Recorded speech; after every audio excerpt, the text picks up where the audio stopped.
Olá, bem-vindos ao Learn from the Case. Como vocês estão? Hoje quero propor uma conversa sobre amiloidose. Aqui veremos principalmente a amiloidose primária. Em breve, também os outros tipos.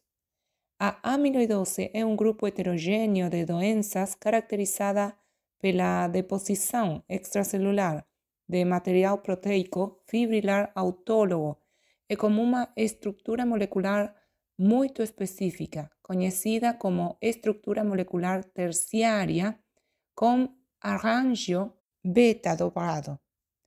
Essa estrutura molecular característica da substância amiloide é responsável pela insolubilidade dos depósitos amiloides e sua resistência à digestão proteolítica. Como consequência da estabilidade molecular da proteína fibrilar amiloide, o depósito amiloide causa progressivamente a substituição e a destruição no parênquima nos órgãos afetados, causando diversas alterações funcionais dependendo da localização e da intensidade do depósito. O termo amiloide se deve ao fato de ser semelhante à celulose ou ao amido na coloração com iodo e ácido sulfúrico. Embora atualmente a congofilia ou positividade para vermelho Congo seja o critério utilizado para o diagnóstico da doença, a substância amiloide é basicamente formada por a proteína fibrilar amiloide, que definirá cada variedade de amiloidose, o componente amiloide P comum a todas as variedades, e glicosaminoglicanos, sulfato de heparina, por exemplo, proteoglicanos e cálcio em quantidades mínimas. Até o momento, mais de 50 proteínas fibrilares diferentes foram descritas com a capacidade de desenvolver depósitos amiloides.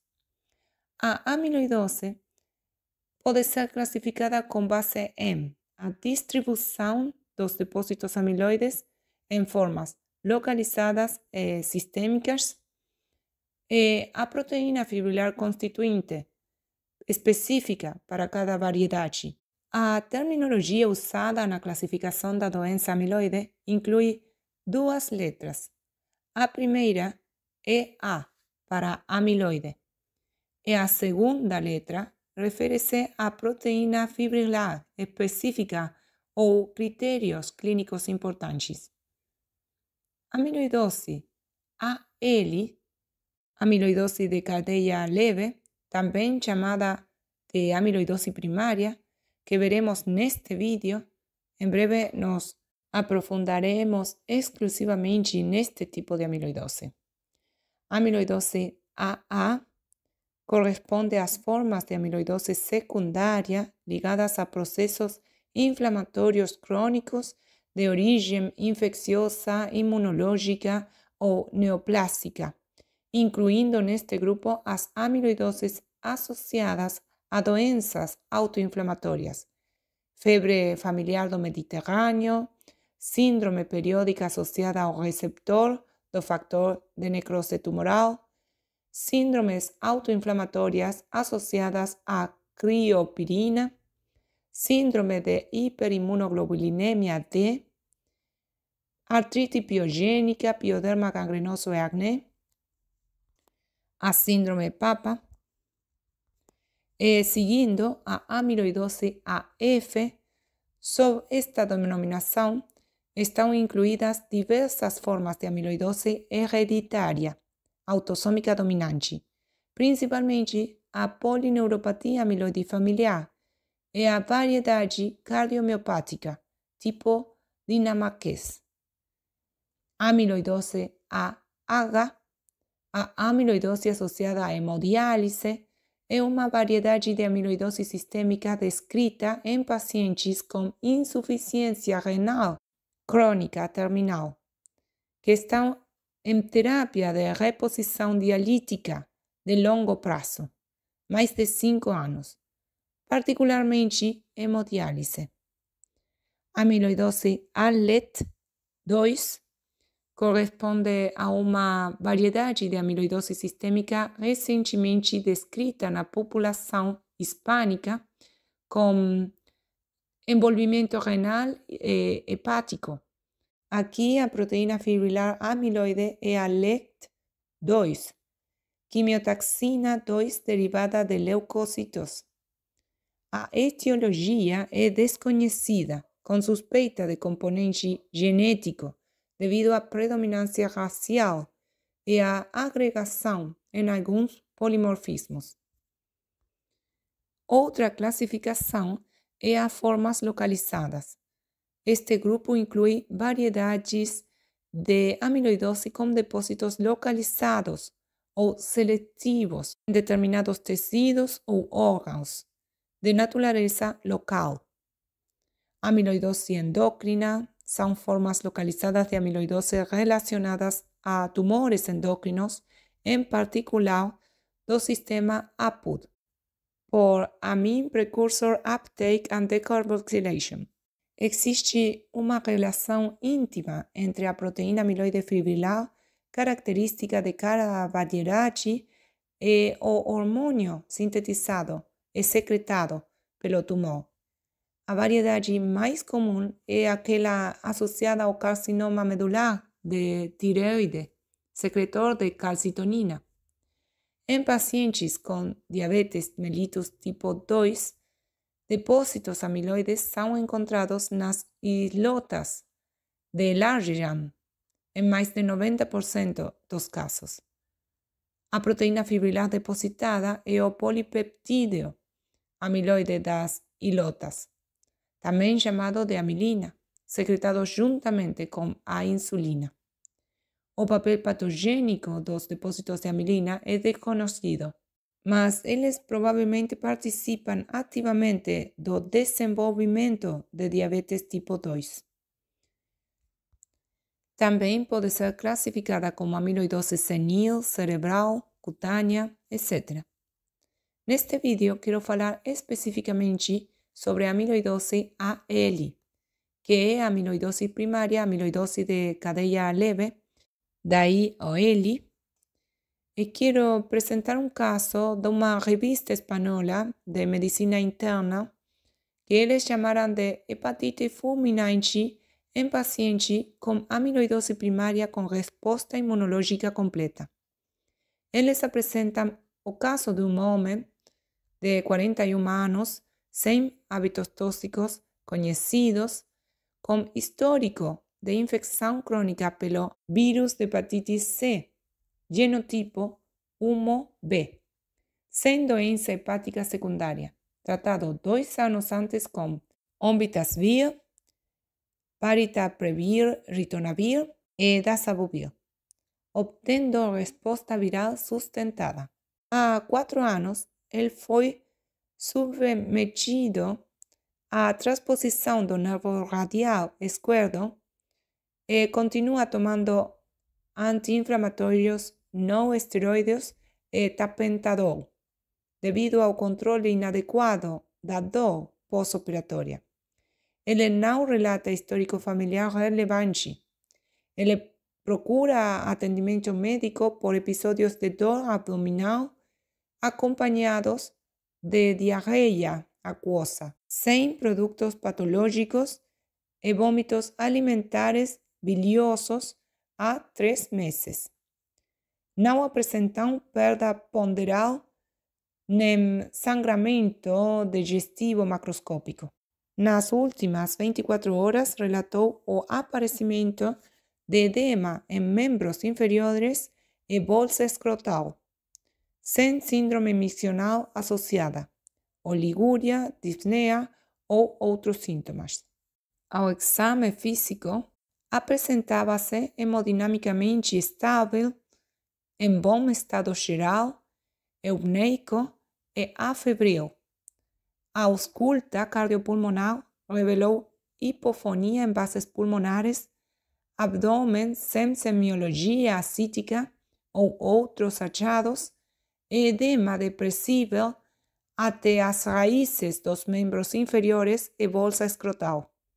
Como exames complementares, resultados do exame de sangue, hemoglobina, 17,4 gramos por decilitro, os valores de referência referentes ao laboratório que realizou os exames estão presentes na tela.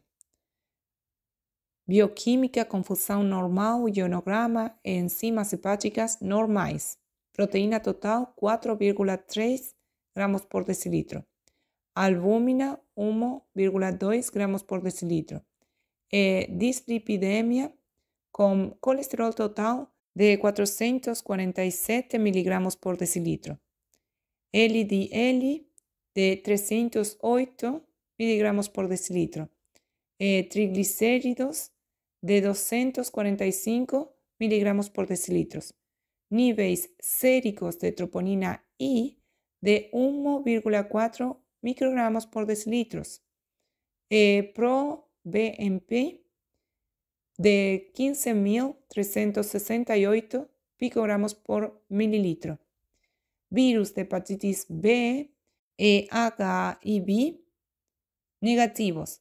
Carga viral do vírus de hepatitis C indetectável. O estudo de autoimunidade, FAN, ANCA, anticorpos PLA2R, anticorpos antimembrana basal glomerular, complemento, contagem de imunoglobulinas, determinação de crioglobulinas e factor reumático foram normal ou negativo. A radiografia de tórax foi realizada e foi normal. O eletrocardiograma mostrou ritmo sinusal a 100 bytes per minute com baixas voltagens. R menor a 5 milímetros nas derivações dos membros e menor a 6 milímetros de B3 a B6. Uma urina-análise de 24 horas revelou proteinúria de 2,76 gramos. A ultrassonografia renal mostrou hiperecogenicidade do parênquima renal e perda de diferenciação corticomedular. A biópsia de medula óssea revelou plasmocitose regular com áreas de infiltração de até 20%, com coexpressão de CD138 e CD56 positivo. As cadeias leves kappa livres séricas foram quantificadas a 14 mg por litro e as cadeias leves lambda livres 178 mg por litro. Razão kappa lambda foi determinada a 0,08. A biópsia renal revelou achados compatíveis com amiloidose de cadeia leve. Foi realizada a biópsia de gordura abdominal, que foi negativa para a coloração de vermelho Congo. O ecocardiograma demonstrou aumento da espessura da parede e derrame pericárdico leve, sugestivo de doença infiltrativa incipiente, sem evidências de miocardiopatia restritiva, disfunção diastólica. Inicialmente, foi diagnosticada síndrome nefrótica e iniciado tratamento com enoxaparina, antiproteinúrico à base de enalapril e furosemida e atorvastatina. O paciente desenvolveu diarreia e vômitos que impedirão sua ingestão, o que o levou a perder 8 quilos de peso em um mês, acompanhados do aumento do edema de membros inferiores e ascites franca, sem derrame pleural. O tratamento estava associado também a amilorida e hidroclorotiazida. Foi solicitada ultrassonografia abdominal e encontrado fígado com ecogenicidade difusamente aumentada em relação à esteatose, sem lesões focais.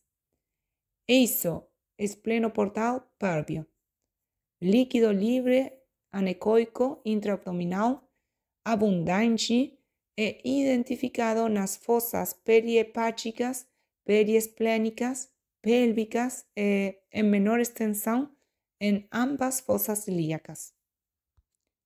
Além disso, foi realizada colonoscopia até a válvula ileocecal, sem achados significativos, e biópsias de cólon foram realizadas, as quais demonstraram a presença de depósito de material amiloide, com imunohistoquímica negativa para a proteína amiloide A e positiva para cadeias lambda.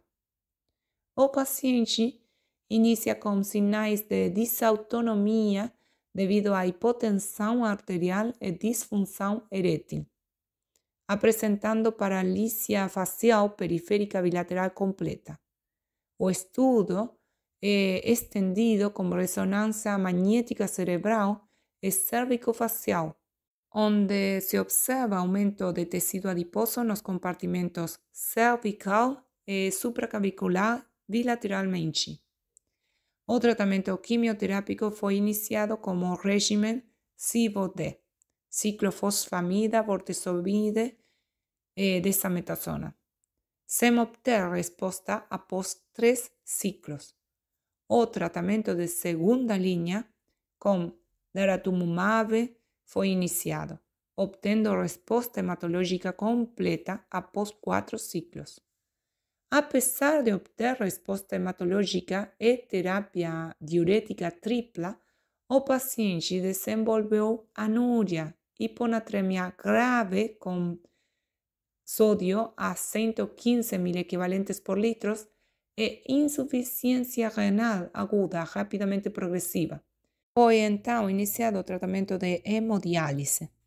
Subitamente, o paciente desenvolveu hiperbilirrubinemia, hipoglicemia recorrente, hiperamoniemia, coagulopatia, acidez refratária e depressão do nível de consciência.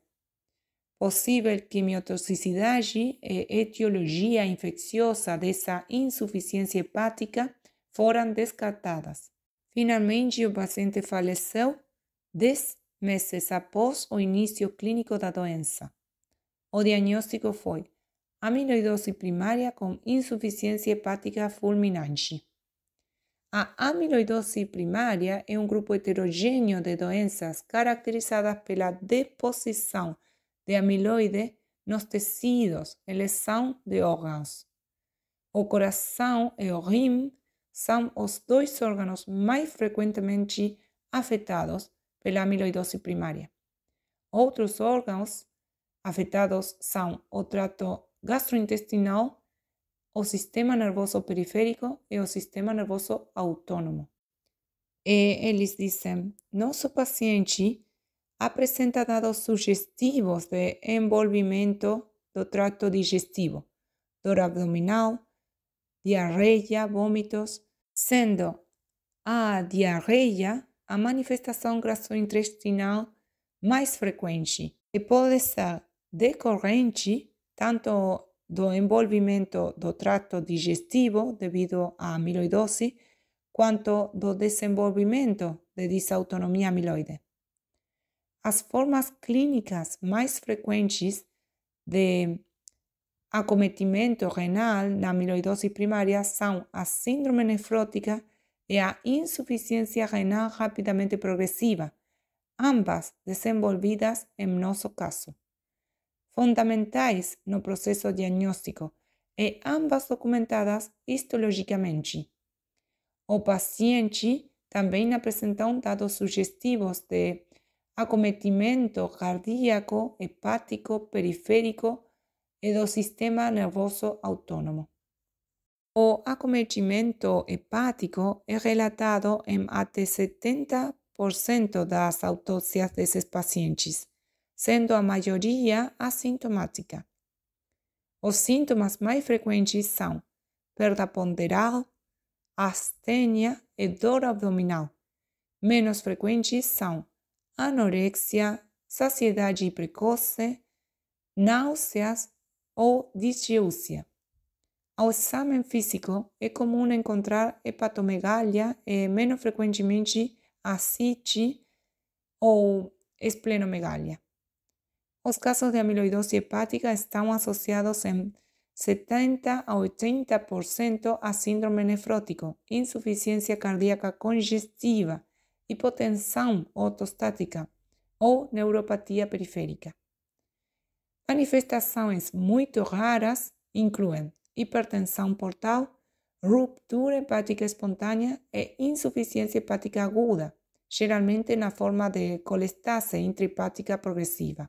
Eles afirmam aqui que todas essas manifestações estão associadas a alta mortalidade. Em caso de insuficiência hepática aguda, as opções terapêuticas incluem tratamento com dexametasona, melfalano e bortezomib, bem como transplante de fígado. Tanto a insuficiência hepática aguda quanto a insuficiência renal rapidamente progressiva, mesmo com a necessidade de terapia de substituição renal, são duas situações descritas nesses pacientes. Apesar de ter alcançado resposta hematológica completa, este paciente de 41 anos desenvolveu insuficiência hepática fulminante e faleceu. Não temos biópsia hepática para confirmar infiltração amiloide no fígado, mas é uma complicação conhecida, embora não seja claramente descrita na literatura em pacientes com resposta hematológica completa. Para especificar um pouco, a amiloidose primária ou amiloidose AILI, amiloidose de cadeia leve, é a forma mais comumente diagnosticada da doença e representa 85% de todos os casos em países desenvolvidos. Na amiloidose primária, as fibrilas que compõem a substância amiloide são constituídas por uma porção variável de uma cadeia leve kappa ou lambda. A cadeia leve é mais frequentemente lambda do que kappa, razão 2 a 1.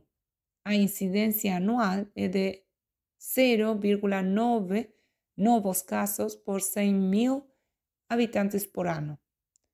Os sintomas mais comuns são fadiga e perda de peso, dispneia, edema, parestesia, síncope, hipotensão ortostática ou alterações no tom de voz também podem ser observados. Um quarto dos casos apresenta hepatomegalia e 10% apresentam macroglossia. Púrpura na face e pescoço, particularmente nas pálpebras superiores, é também um achado comum.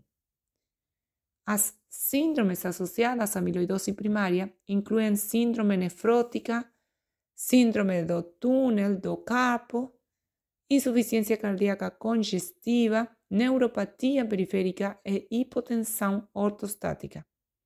Manifestações menos comuns incluem síndrome de má absorção e hepatomegalia gigante. A presença de qualquer uma dessas síndromes na presença de um componente hemesférico ou urinário é altamente sugestiva de amiloidose primária. A insuficiência cardíaca congestiva ocorre em cerca de 30% dos casos.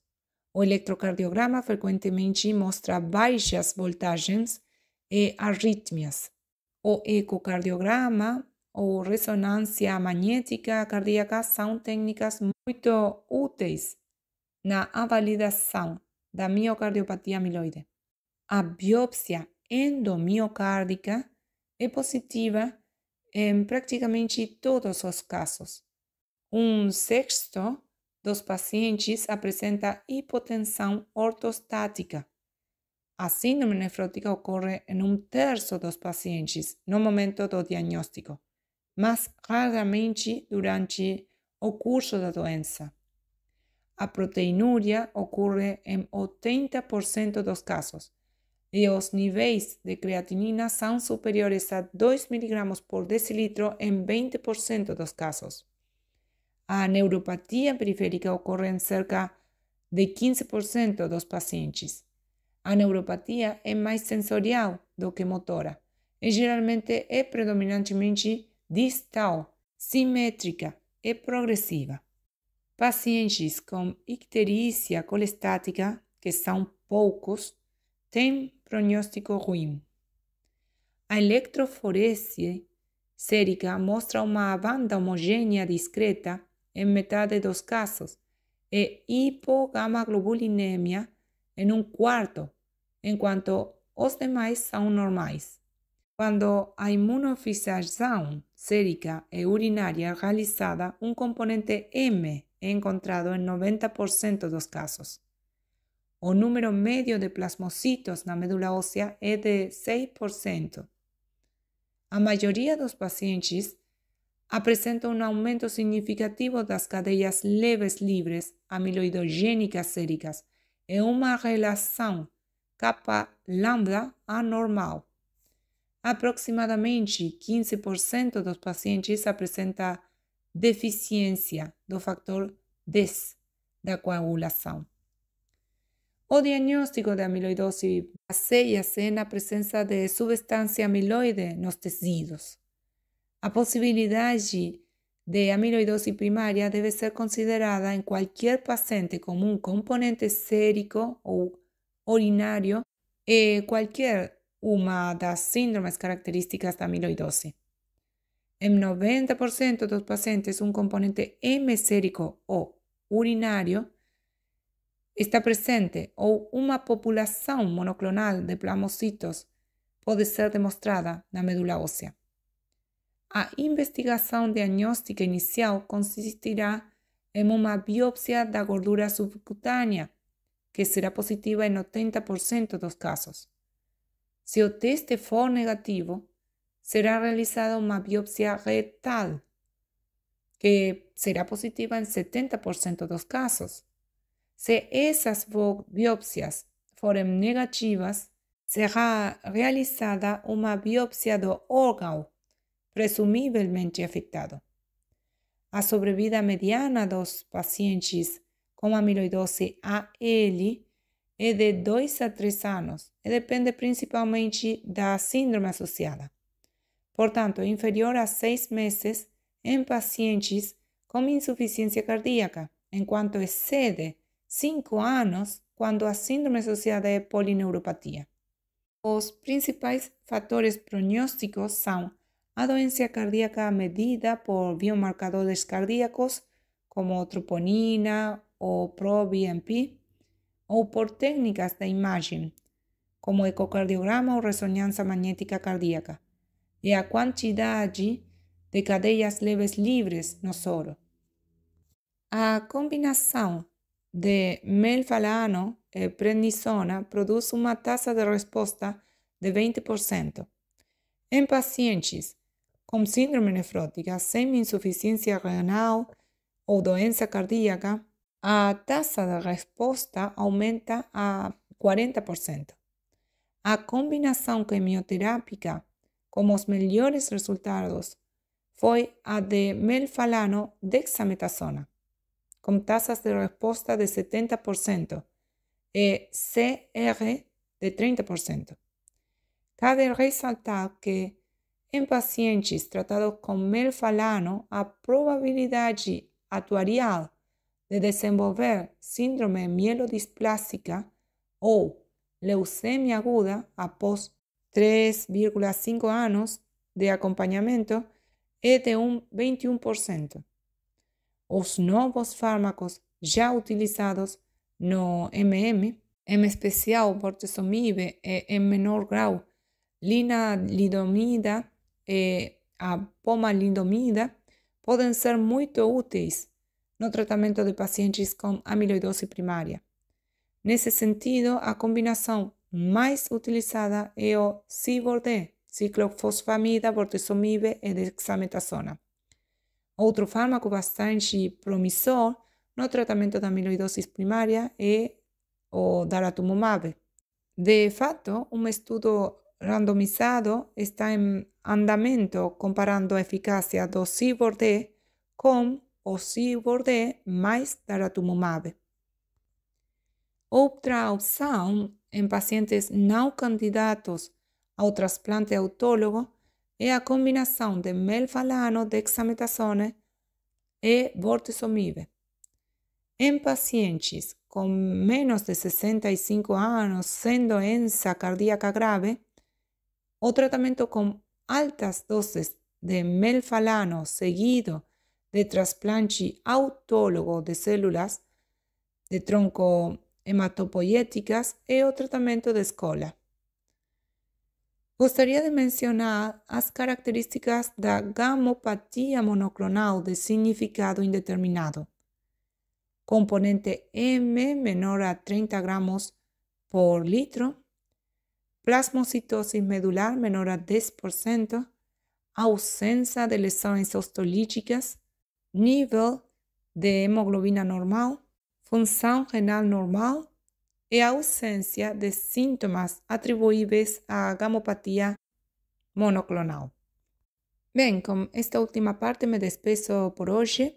Como sempre, sintam-se à vontade para deixar seus comentários ou perguntas. Obrigada pela atenção e fiquem muito bem.